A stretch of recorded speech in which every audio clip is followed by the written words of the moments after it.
किसान भाइयों नमस्कार। और आपने देखा कि अभी फिर से किसानों का आंदोलन जो है वो शुरू हो रहा है, और इसलिए आंदोलन शुरू हो रहा है कि अभी संसद की कार्यवाही है और संसद चल रही है, तो इसलिए किसान भी चाहते हैं कि वो अपनी आवाज़ संसद तक पहुंचाएं और सरकार के पास तक पहुंचे।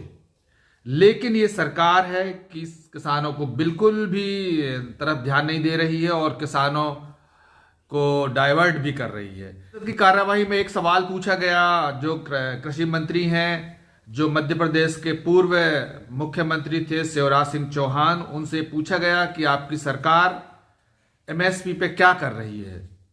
तो उनका जवाब बहुत निराशाजनक था और बहुत ही डाइवर्ट करने वाला था। उन्होंने कहा कि कांग्रेस की सरकारों ने बहुत कम खरीदी की है और हमारी सरकार बहुत ज्यादा खरीदी कर रही है। 2010 से 2024 तक आपकी सरकार है। हम सवाल कर रहे हैं आपसे कि आप जो किसानों की मांग है उसके ऊपर क्या कर रहे हैं। किसान कह रहे हैं कि जिस तरह से फैक्ट्री में हर चीज उत्पादित होती है और उसका मूल्य तय होता है, एमआरपी तय होती है, उसी तरह से हमारे किसानों की उपज भी कि दाम बताइए ना कि किस रेट पे खरीदेंगे आप।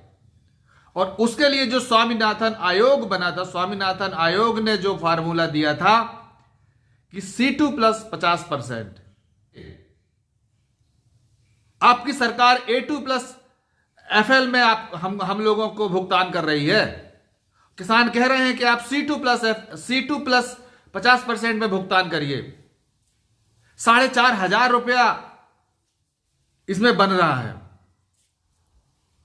लगभग 2,950 रुपए लागत आ रही है एक क्विंटल गेहूं की।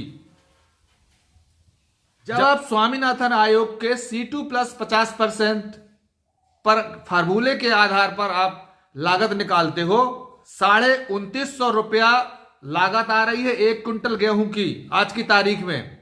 आप लोगों को समझ में नहीं आ रही है क्या ये बात? खाद के रेट बढ़ गए, बीज के रेट बढ़ गए, बिजली के रेट बढ़ा दिए आपने, डीजलों के रेट बढ़ा दिए आपने, कृषि उपकरणों के रेट बढ़ा दिए आपने,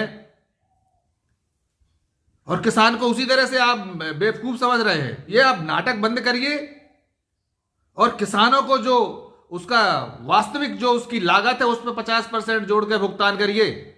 और उसमें जो 50% जोड़ने पर होता है वो होता है 4,500 रुपया। 4,500 रुपए गेहूं की एमएसपी तय करिए आप। यही तो किसानों की मांग है, और क्या है।